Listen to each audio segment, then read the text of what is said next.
Չենք դադարում միայն Մոսկվայում խաղալուց, մենք 10 օր շրջագայություններ ենք ունենալու Ռուսաստանի տարբեր քաղաքներում, Ռոստովում, Լիպեցկում, Վորոնեժում եւ այլն։ Մենք փորձել ենք մի ընտանիքի մոդելով ստեղծել հայրենիքի պատկերը եւ այն իրավիճակը, ինչ տիրում է պատերազմի ընթացքում երկրում։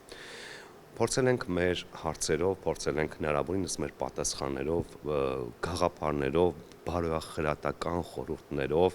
վերել հասցնել հանդիսատեսին այնտեղ, որ հայրենիքից վեր, հայրենասիրությունից վեր ոչինչ չի կարող լինելու։ Երբ սկսեց պատերազմից հետո ներկայացման այդ հյուրախաղերի մեծ շրջանը, մենք բոլորս շունչ թատրոնը անհամբեր սպասում էր, թե երբ պետք է գանք Ռուսաստանի Դաշնություն, որովհետև որքան էլ տարածքային առումով շատ մոտ է Հայաստանի Հանրապետությանը, բայց միևնույն է կարոտը դրսևորելու առումով կարծում եմ ավելի էմոցիոնալ արտահայտվում են միայն Ռուսաստանբնակ հայերը։ Ես մայր Հայաստանն եմ, ես հայ կինն եմ, ես չեմ,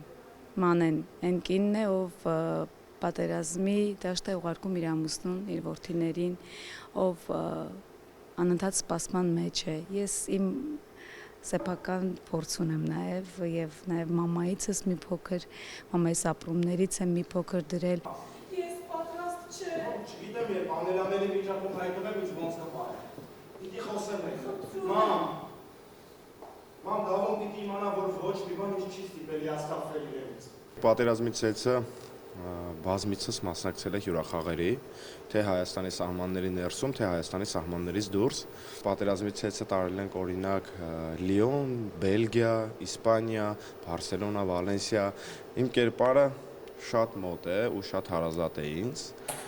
Ես հարցազրույցներից մեկի ժամանակ ասել եմ, որ ես հայրենասիրությունը լրիվ այլ տեսանկյունից եմ հասկացել այս կերպարը ստանալուց հետո եւ այս կերպարը խաղալուց հետո, որովհետեւ այս կերպարի բերանով այնպիսի տեքստեր եւ այնպիսի գաղափարներ է հնչում, որ ես մինչեւ այդ նույնիսկ չեմ էլ մտածել, շատ զարմանալի է։ Առհասարակ մենք շատ միջոցառումներ ենք կազմակերպում Ռուսաստանի Դաշնությունում, շատ մարդիկ ասում են ինչի թատրոն չի լինում, ցանկություն կար թատրոնի, եւ մենք ստացանք առաջարկ շունչ թատրոնի կողմից համագործակցելու, անկեղծ արդեն երկրորդ տարին է փորձեր ենք կատարում, որպեսզի բերենք Ռուսաստան, փառք Աստծո, որ այս տարի հաջողվեց մեզ, եւ մենք հիմա տարբեր քաղաքներում ունենալու ենք, հասկացանք մեկ բան, որ հայերը շատ կարիք ունեն ու մենք որոշեցինք, որ առաջին ներկայացումը լինի պատերազմից հետո ներկայացումը, որտեղ պատերազմից հետո ներկայացումը ինքը շատ ասելիք ունի, թե հայրենասիրության մասին, թե այն պատմությունն է, որով որ մենք անցել ենք ու ամեն հայ ընտանիքը անցել։ Մի բան արա։ Ուզում եմ ազատագրվել։ Չեմ իշխողությունից ասել թե բանկու ապրեմ, բայց չես տալիս։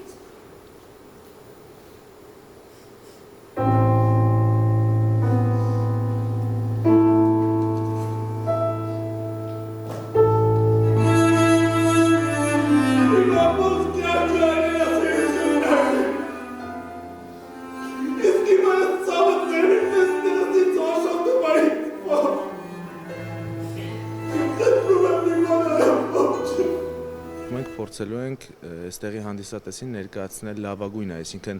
այն ինչ որ իրենք չեն եկել կամ հնարավորություն չեն ունեցել դիտելու Հայաստանում, կարողանան այստեղ վայելել լիարժեք։ Ու վերջը հնարավորություն է, որպեսզի կարողանանք բոլոր հայերին համախմբել մի մտքի շուրջ, որը կոնկրետ հենց հայրենասիրության մասին է։